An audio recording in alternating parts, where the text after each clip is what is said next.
इस वीडियो ने अगर तेरे अंदर आग नहीं लगाई ना तो डिसलाइक मार के चैनल को छोड़ देना, पर अगर आग लगी ना तो चैनल को सब्सक्राइब करके ही जाना। So let's start the video. एक बंदे को उसकी कंपनी बेचने के बाद 1000 करोड़ रुपए मिला था। उसने वो सारा पैसा अलग अलग बिजनेस में लगा दिया और ख़ुद रेंट से रहने लगा। कोई पागल ही कर सकता है ना ऐसा, क्योंकि कोई नॉर्मल इंसान होता तो गाड़ी बंगला खरीदने में ही बहुत सारा पैसा खर्च कर देता। ये पागल इंसान कोई और नहीं एलन मस्क है, जो कि आज वर्ल्ड की कई लीडिंग कंपनीज का मालिक है और आज उसकी नेटवर्थ है 1,40,000 करोड़। और ये सब उसके पागलपन, उसकी जिद का ही नतीजा है। क्योंकि भीड़ के साथ चलना तो बहुत आसान है, पर पागलपन ही चाहिए भीड़ से हटकर कुछ करने के लिए। जिस बंदे को कभी उसकी भारी आवाज़ की वजह से रेडियो से रिजेक्ट कर दिया गया था, उसने जिद पकड़ी और वो मुकाम हासिल किया जिसके कई लोग सिर्फ सपने ही देखते हैं। जी हाँ, मैं बात कर रहा हूँ अमिताभ बच्चन की। उनकी पहली सुपरहिट मूवी जंजीर आने से पहले उनकी 17 मूवीज़ फ्लॉप हो चुकी थीं। फिर भी उन्होंने अपनी जिद नहीं छोड़ी और आखिरकार कामयाबी को उनकी जिद के आगे झुकना पड़ा।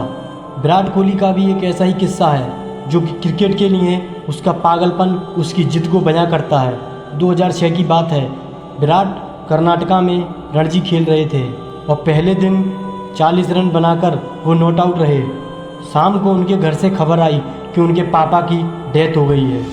सबने एक्सपेक्ट किया कि विराट तुरंत घर के लिए निकल जाएंगे। कोच ने तो यहाँ तक डिसाइड कर लिया था कि उसकी जगह पर कौन खेलेगा, पर दूसरे दिन विराट बल्ला लेके पिच पे खड़ा था और इस हालत में उसने सेंचुरी लगाई और अपनी टीम को जिताकर वो अंतिम संस्कार के लिए निकल गए। इसे पागलपन नहीं तो और क्या कहेंगे। लाखों में किसी एक के पास ही ऐसी जिद, ऐसा पागलपन होता है और वही कर जाता है। दिन का 15-15 घंटे काम करने के लिए सिर्फ एनर्जी नहीं, बल्कि उस काम को करने के लिए वो जिद, वो पागलपन होना चाहिए।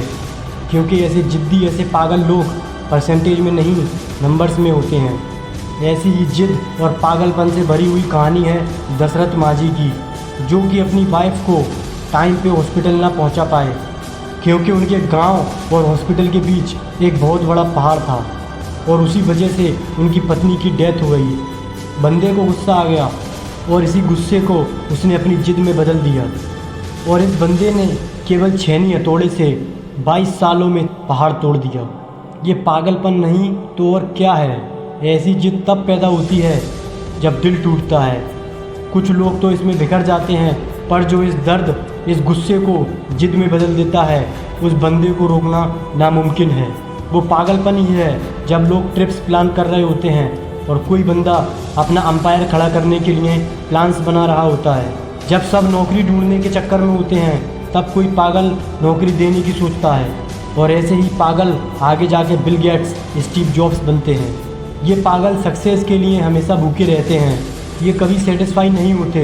यही पागलपन, यही जिद ना तो इन्हें सोने देती है और ना ही रुकने देती है। एक जिद्दी इंसान कभी भी शांत नहीं बैठेगा, 1000 बार फेल होगा वो। उसकी जिद, उसका पागलपन उसे बार बार और ट्राई करने के लिए मजबूर करेगा और ये तब तक मजबूर करेगा जब तक सफलता इसके सामने घुटने न टेक दे। और यही पागल इंसान, यही जिद्दी इंसान इतिहास बना देता है। यकीन नहीं होता तो हिस्ट्री उठाकर देख लो, भला कौन बंदा 1000 बार फेल होने के बाद भी कोशिश करना नहीं छोड़ता। कोई पागल ही ना। और उसी कारण ये पागल जिद्दी इंसान दुनिया को रोशन कर देता है। जी हाँ, मैं बात कर रहा हूँ थॉमस अल्वा एडिसन की।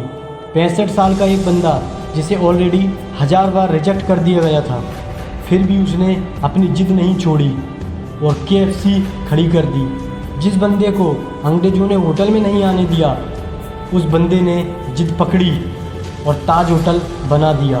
दोस्तों, ये एक जिद ही है जो एक नॉर्मल इंसान को एबनॉर्मल बनाती है और फिर ये एबनॉर्मल लोग कुछ ऐसा कर जाते हैं जिसके बारे में नॉर्मल लोग सोचने से भी डरते हैं। इसके लिए आपको जो भी अच्छा लगता है, जो भी आप करना चाहते हो, पागल बन जाओ उसके लिए और जान लगा दो उसे हासिल करने के लिए।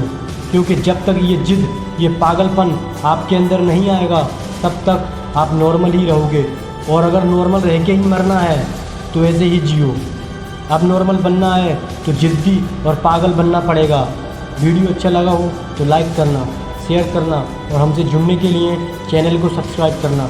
मिलते हैं अगले वीडियो में। जय हिंद, जय भारत।